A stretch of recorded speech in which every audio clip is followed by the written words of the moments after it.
ब्रह्मचर्य ही महान सामर्थ्य, परम पुरुषार्थ, भगवत प्राप्ति का प्रबल साधन है। परम सुख का, परम शांति का, परम स्मृति का, महान धृति का ये प्रधान साधन ब्रह्मचर्य है। जो इस साधन से हीन है वो मृत है, खुद देख ले। स्मृति काम नहीं, शरीर में विशेष रजोगुण का प्रभाव, भोग वासना से जलता हुआ हृदय, छल कपट, आगे चलकर शरीर पीड़ा से युक्त हो जाना, बुझा बुझा स्वभाव रहना, हृदय में एक विशेष चिंता, कल्पनात्मक भय, विषाद और पशुवत आचरण, ब्रह्मचर्यहीन जीवन।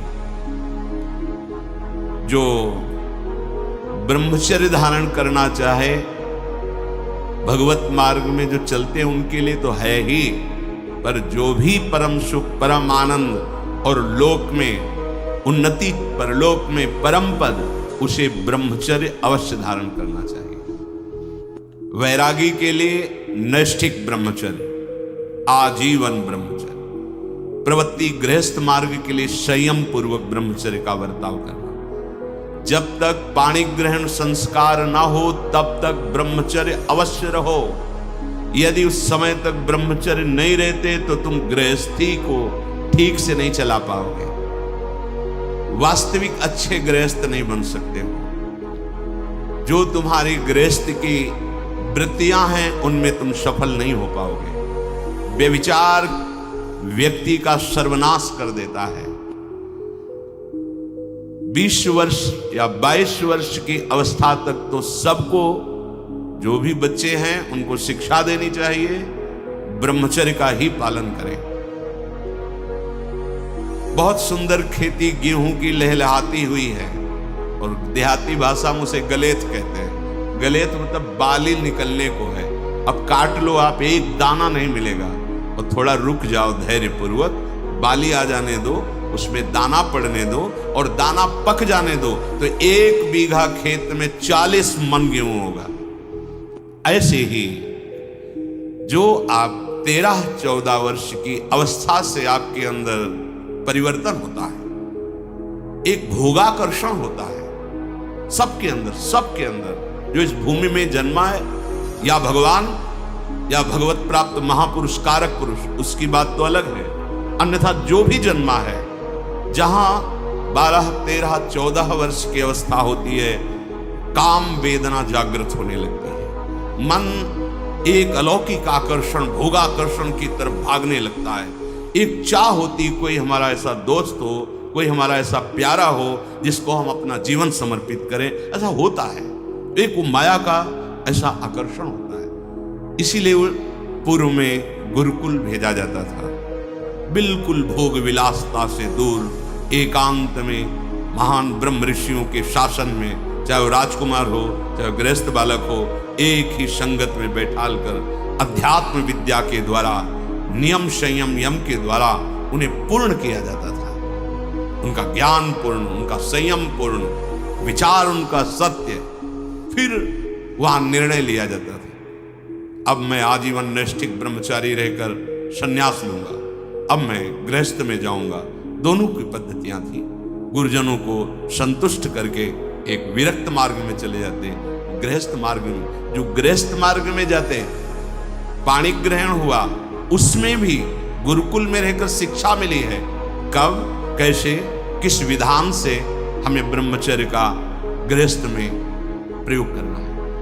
ऐसा नहीं कि मनमानी व्यभिचार प्रवृत्ति। यहां तो अब ऐसे आचरणों की बढ़ोतरी हो रही जहां शास्त्र, संयम, गुरुजनों की आज्ञा, इनका तो कोई महत्व ही नहीं रह गया है। कैसी कलयुग की विचित्र मलिन चाल। जिस अवस्था में असंग रहकर विद्या का अध्ययन करना, स्वास्थ्यवर्धक चेष्टाएं करके स्वस्थ होना, समाज सेवक, देश सेवक, परिवार को सुख पहुंचाने वाला आचरण, अध्यात्म विद्या का ज्ञान, वहां छोटे से ही भोग वासना प्रवृत्ति की बढ़ोतरी, वो दोस्ती, विपरीत भावनाएं, व्यसन,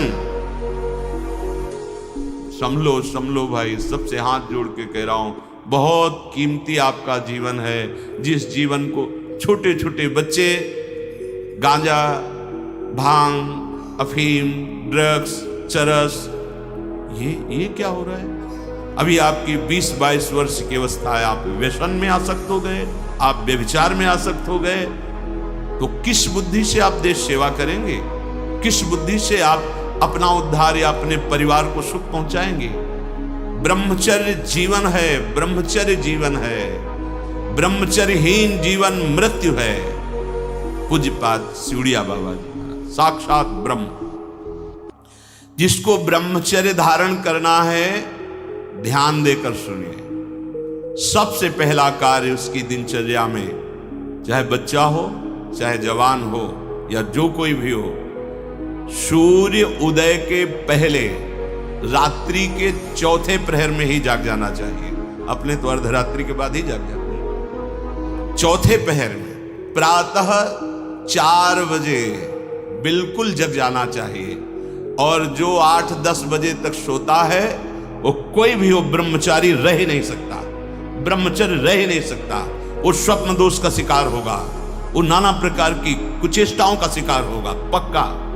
क्योंकि बुद्धि को सत्य प्रकाश की तरफ प्रेरित करने वाले भगवान भुवन भास्कर हैं। वो पधार रहे हो, आप सो रहे हो सैया पे, आपकी आयु, श्री, कीर्ति, बल सब नष्ट होगा। देखो ना जो 10-10 बजे तक सोते हैं, देखो ना, उनसे बात करके देखो, एकदम ऐसा लगता है बुझा हुआ जीवन, कोई भागवतिक तेज उत्साह न वाणी में, न नेत्रों में, न तन में। क्या जीवन, मृत जीवन। सबसे पहला नियम लीजिए, जहां भी आपको शब्द सुनाई दे, आपका जीवन ब्रह्मचर्य ही अमृत है और आपका जीवन ब्रह्मचर्यहीन ही मृत्यु है। ब्रह्मचर्य रहने के लिए आपको अपनी दिनचर्या सुधारनी होगी। प्रातः 4 बजे आपको उठना ही होगा, तभी आप ब्रह्मचर्य रह सकते हैं। अगर आप नहीं उठते तो आप देख लेना, इसका आध्यात्मिक प्रभाव पड़ता है। आप देखिएगा 3 बजे से लेकर के सूर्य उदय के तक अगर आप सोते तो आपका स्वप्न दोष बढ़ेगा, आपका संयम बिगड़ेगा। अगर आप कोई ऐसी कुचेष्टाएं नहीं किए हैं तो स्वप्न दोष की संभावना ही नहीं होती। आप बाल्यावस्था से कुचेष्टाएं करते हैं, संयम विरुद्ध रहते हैं, तो आप ना चाहते हुए फिर सामर्थ्यहीन हो जाते हैं, ब्रह्मचर्यहीन हो जाते हैं। बहुत ध्यान दें, ये अध्यात्म में जैसे पूरा मकान बनने के लिए नींव मजबूत होना जरूरी है, चाहे जयखंड का बना लो आप, अगर नींव मजबूत है, नींव मजबूत नहीं तो फिर मकान ढह जाएगा। ऐसे ही ब्रह्मचर्य हर मार्ग की नींव है।